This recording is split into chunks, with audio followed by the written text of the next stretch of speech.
Tu souhaites apprendre à réaliser ces jolies trousses à partir de ces patrons prêts à couper? Viens apprendre avec moi.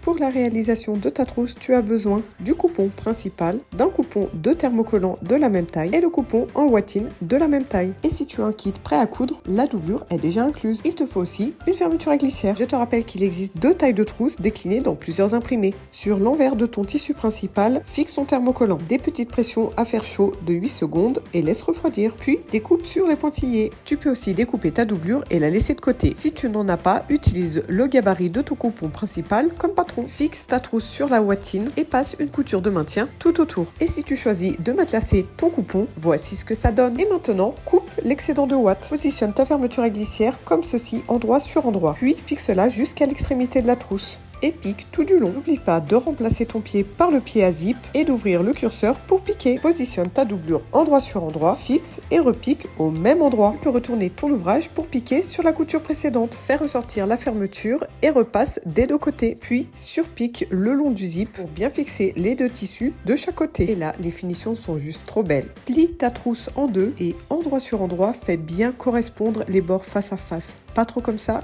ni comme ça. Fixe et pique exactement comme tout à l'heure. Puis, fais pareil avec la doublure. Une fois la dernière surpiqûre faite, on retourne sa trousse, tissu principal contre tissu principal et doublure contre doublure. N'oublie pas de rentrer ton curseur à l'intérieur, mais ne ferme pas la trousse. Positionne bien tes 2 bouts de fermeture comme ceci face à face. Et épingle ton tissu principal d'un côté et ta doublure de l'autre. Et fais exactement la même chose de l'autre côté. Attention, ta fermeture à glissière doit être couchée dans la direction de la doublure et non pas dans la direction du tissu principal. On n'a plus qu'à piquer d'un côté à l'autre. Attention, d'un côté, laisse bien une ouverture sur le côté de ta doublure et pique le reste. Lorsque tu arrives au niveau de la fermeture à glissière, tire un peu sur ton tissu. Tu ne dois pas coudre ta doublure et le tissu principal en même temps, mais bien chacun de leur côté. Et là, si tu veux coudre une petite étiquette, c'est le moment de la glisser juste sous la fermeture. Pique donc les 2 côtés et surtout, n'oublie pas l'ouverture.